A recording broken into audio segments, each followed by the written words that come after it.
Vedanta Kesari, Vivekananda Way. In this part of the lecture, Swami Vivekananda examines the deeper causes of degradation of our nation and identifies three causes: our physical weakness, our lack of faith in ourselves, our exclusivism. Shows us that answer to these challenges is the message of the Upanishads. That is, developing strength, physical and mental, and recognizing the divinity in oneself and acknowledging the divinity in others. What we need, the part 1, what we need.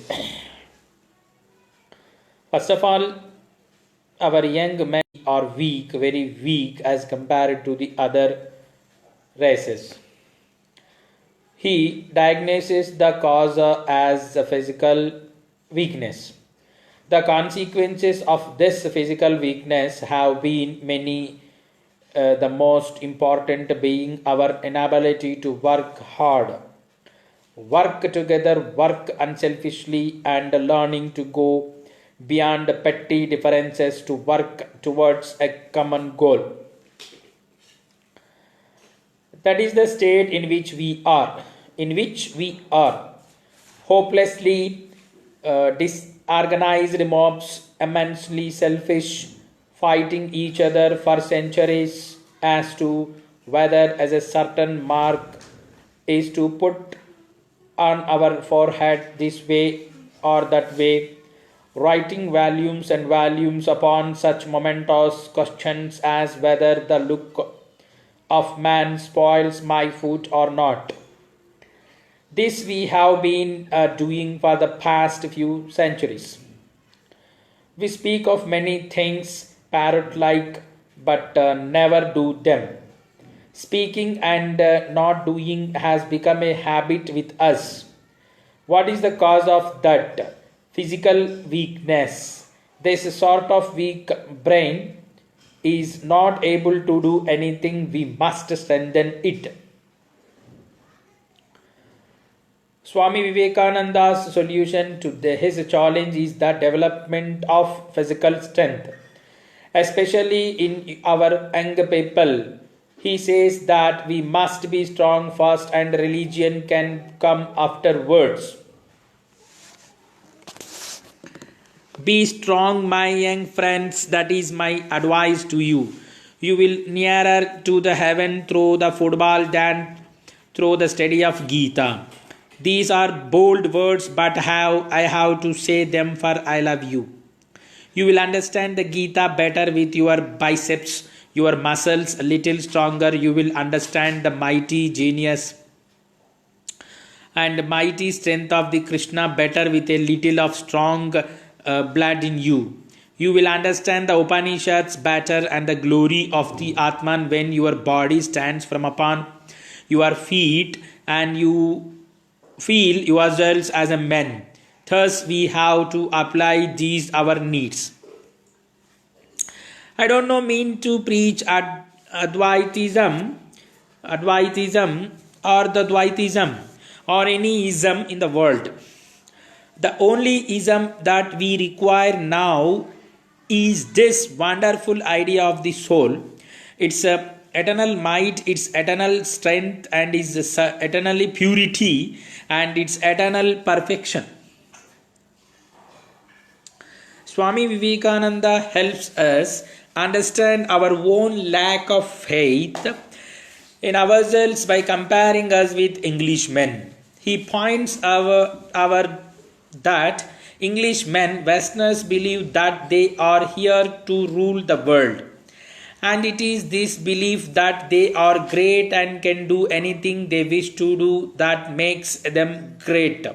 This is despite the fact that they have a religion which teaches them that they are sinners. In fact, when they do catch India's ideals, they are even able to come to India and teach Indians their own religion. Despite the ridicule of their own fellows countrymen in comparison, we Indians talk about reforms and ideals, but don't put anything into practice. The reason for this weakness, physical and mental, and lack of faith in ourselves. According to Swami Vivekananda, the solution to uphold the Upanishads and affirm the divinity within ourselves. By continuously affirming our divinity, we will not only become strong but we will be able to manifest our full potential as individuals. Believe in the divinity within, believe in yourselves, and manifest your greatness.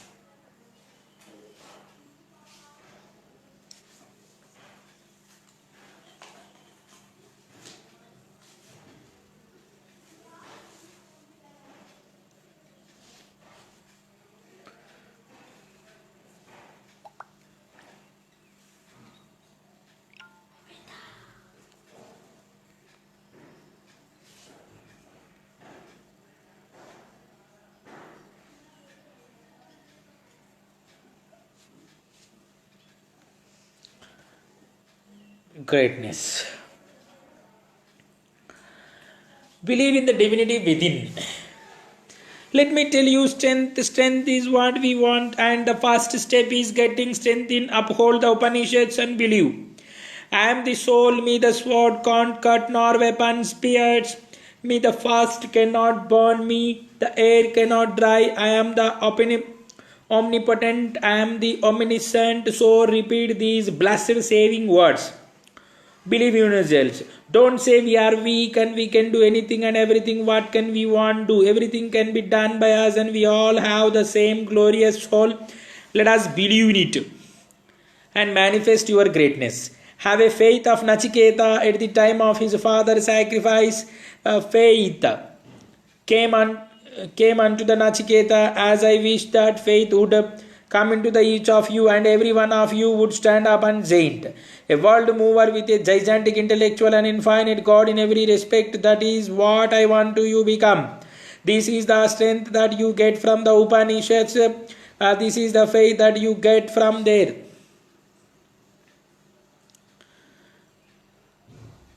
Equal chances for all. Equal chances for all. I have the same God in me as you have in you. And that is what we want, not privilege for anyone, equal chances for all. According to Swami Vivekananda, the dominant idea for the many centuries was that Upanishad was only relevant for the forest life of the recluse. Although Shankara was a little kind of said that even Grihasthas may study the Upanishad and would have do them good. However, Swami Vivekananda reminds us that the most authoritative commentary of the Vedas has been made by Krishna in the Bhagavad Gita, and according to Krishna it is clear that Upanishads are meant not just for the sannyasins but for everyone in every occupation of life.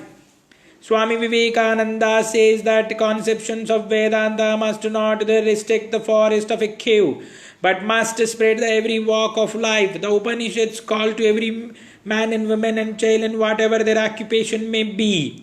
People from every occupation can live ideals of the Upanishads, and even if it is to small extent. According to Swami Vivekananda, it is the nature of the society to form itself into the groups, but that should not mean by this should be privileges. Swami Vivekananda is clear on the subject when he says that one person may be good at mending shoes and another be clever at reading Vedas or governing the country, but does not give any one of these groups as a reason of the trample of another group. Therefore, if you teach Vedanta, then each group is enabled to assert the essential divinity and demand the removal of the privileges and further demand an equal chances for all. Each person having been taught about the spirit within will become the better in whatever she or she does, that at the same time will recognize that no human beings has special privilege of over others. Conceptions of life, conceptions of the Vedanta must come out. Must remain not only in the forest, not only in the cave, but they must have them. They must come out to the work from the bar, come out at the bar and the bench and the pulpit of, and it the cottages of the poor man, within the fishermen that are catching fish, and within the students that are studying. They call to every man and woman and the child, whatever their occupation, whatever they may be. Even the least things will done bring in the marvelous result. Therefore, let everyone do what little he can. If the fisherman thinks that he is the spirit and he will better fisherman, if a student thinks he is the spirit, he will be the better student. If the lawyer thinks that he is the spirit, he will be the better lawyer, and so on. I can perform one duty, social life, and you another. You can govern a country. I can mend a pair of the old shoes, but that is no reason why you are greater than I. For can I you mend my shoes? Can I govern the country? I am clever in the meaning of shoes. I am clever in the meaning of the shoes. You are clever in the reading the Vedas. But that is no reason why you should trample on my head. Trample my head. Trample my head. Vedanta kesari. Vedanta kesari.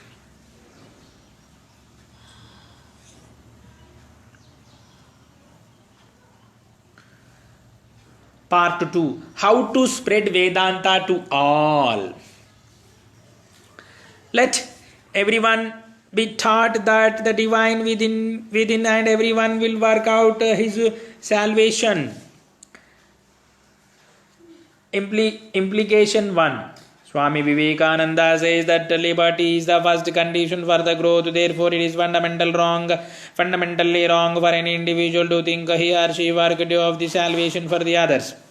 Every soul is the soul of the God, and therefore it would be wrong to assume that we know that what is good for another soul. Implication 2. When you look upon each person divine, you cannot help anyone. You can only serve. By serving the human beings, you are actually serving the Lord Himself. The right attitude is to recognize that He is privileged to the position of the serving others. In fact, service should be done by the only worship of the God in man. It is the greatest privilege of our life and allowed to serve the Lord coming in the shape of the diseased, or then the leper and the lunatic and the sinner. We have to give up on the idea of the ruling and over the others instead of acting as we would in the case of the plant, supplying the growing and seed within the material for the making upon the his body, such as water, earth, air. The planet will take that it wants by its own nature and will assimilate the grown by its own nature. Liberty is the first condition of growth. Liberty is the first condition of the growth. It is wrong, 1,000 times wrong. If any one of you dares to say, I will work out of the salvation of this woman or child. Look upon every man and woman and everyone as God. You cannot help anyone. You can only serve them and serve the children of the Lord and serve Himself. Bring light into the world, and light bring light. Let the light comes into everyone, and let the task will not be finished till everyone has the reach to the Lord. Bring light to the poor and bring more light to the richer, and further require it is more than poor. Bring light to the ignorant and more light to the educated. For the vanities of the education, our times and tremendous, thus bringing light to all the levels of the rest and unto the Lord. For in the words of the same Lord, to work you have the right, and into the fruits of the thereafter. Let not your work to produce results for the you, and the same time you never be without the work. Benediction. May he who are taught such a grand ideas to our forefathers ages ago help us to great strength and to carry and practice his commandments. His commandments.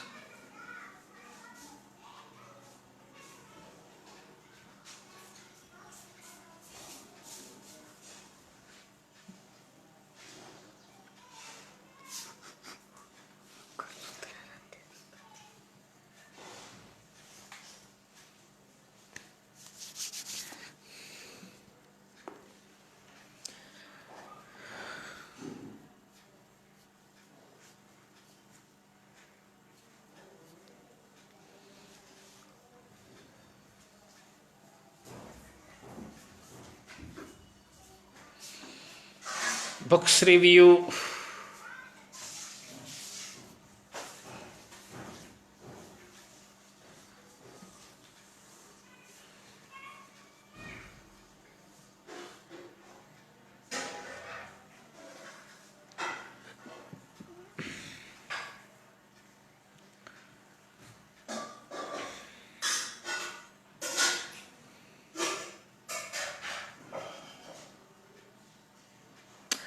Gadadhar begins his divine play.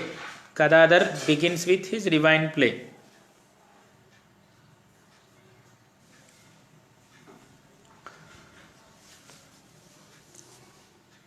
Kshudiram Chattopadhyaya.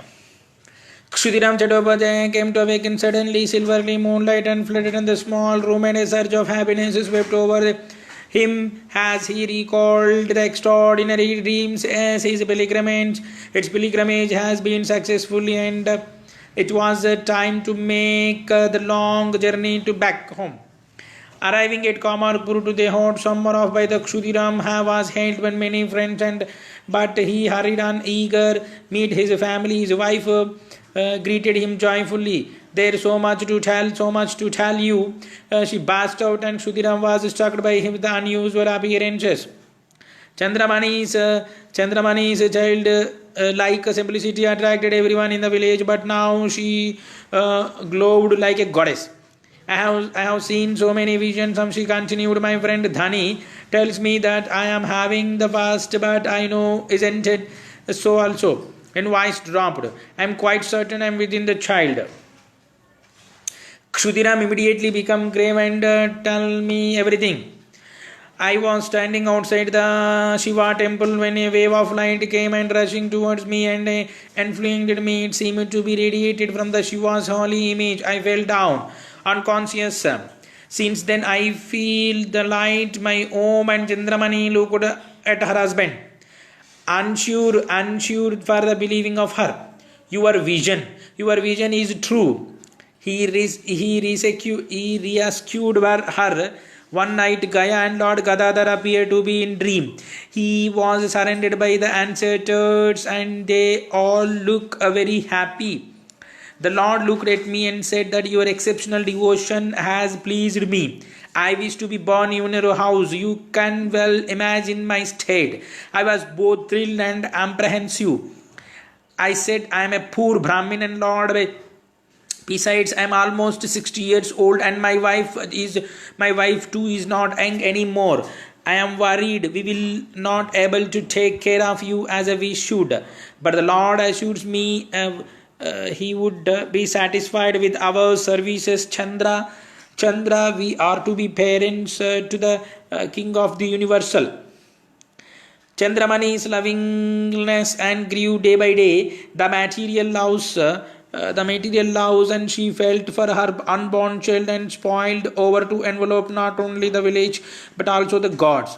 No more of in Eva for Raghuvir, the family deity. She served him as affectionately as would her child. Her relationship with the God becoming real and intimate. 1835 came into the end and the new year heralded an uncommonly pretty spring. Fashion, jewel and time and colors, Kamarpur appeared like a piece of heaven. The time of Chandramani's delivery driven near and Dhani got the husking room ready. On the 18th of February and 18th of the February, the 10 minutes before the dawn, Chandramani delivered a healthy boy, carefully placing the boy nearby the Dhani and attended to the exhausted mother. A little later, she turned to the baby but found him gone. I had put it there, and she muttered in a panic of a quickly lit lamp, searching here and there, and she at last caught a moment in the empty, the free place.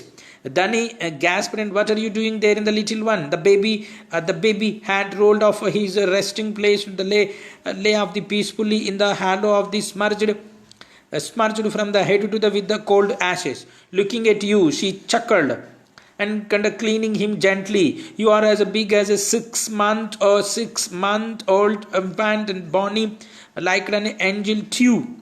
The sky flushed rosy and pink of the air and resonated with the pure and the sounds of the conscious, and announcing the birth of the Kshudiram's son, dear Gadadhar, the father of the cradle, the newborn. and the stars and the predicts you will do many great things. But for me, you will always my little Gada. And the baby girl and the Kshudiram laughed in Kamarpur in twinkling and transferring into the another Vrindavan.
Vedanta in its application to Indian life of three.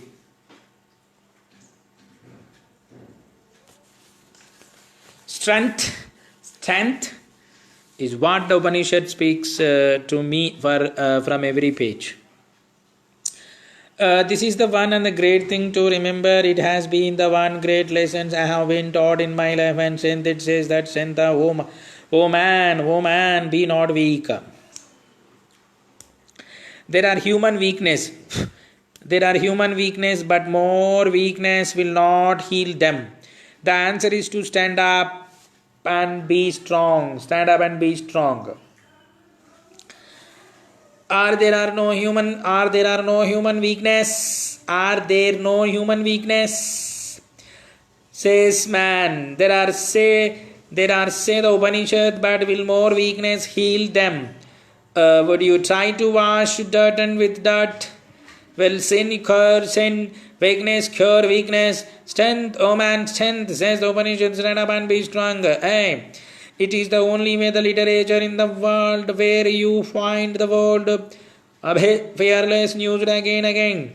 In no other spirituals in the world is that adjective applied either the God or to man. Abhay, fearless. Abhay, fearless. For centuries we have weakened ourselves, still we have become earthworms.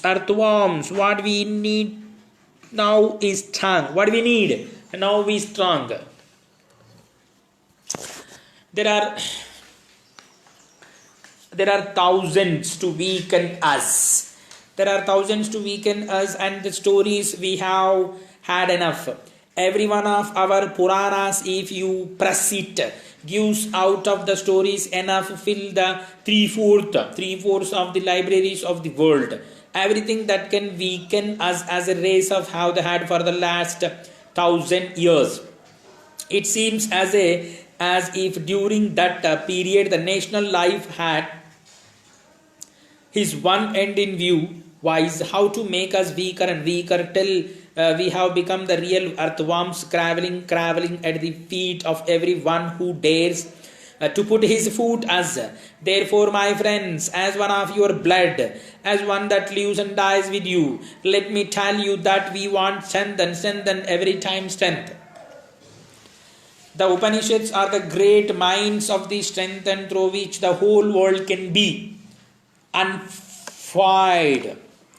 And the Upanishads are the great mind of the strength. There lies strengthened enough to invigorate the whole world. The whole world can be vivified and made strong and energized through them. They will call with the trumpet voice upon the weak and miserable and the downtrodden of all the races, all the credits and all sects, and that their feet and be free.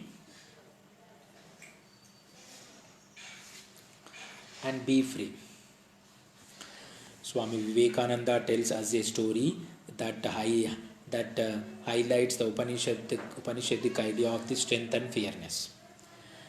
And in my mind rises from the past of the vision of the great empire of the West, Alexander the Great, and I see as it is were the picture, the great monarch of standing on the bank of the Indus and talking to one of the sannyasin in the forest.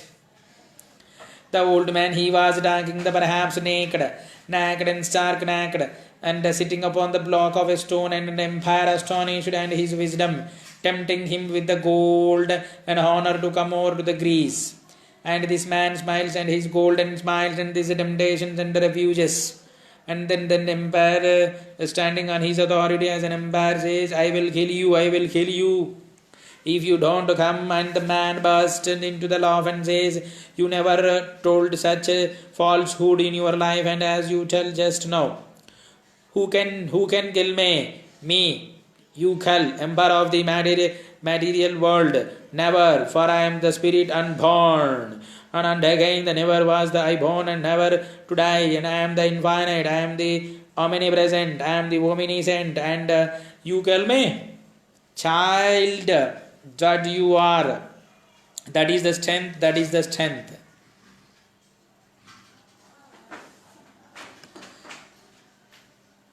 Freedom. Every one of us must admit this truth, and that is the freedom is already in you. For dualistic Advaitas, you are the Advaitism, you are the Advaitist. Never mind, you have a God admin. You had a God admit that by its very nature that soul is perfect. Only by certain actions of the soul has it become contracted.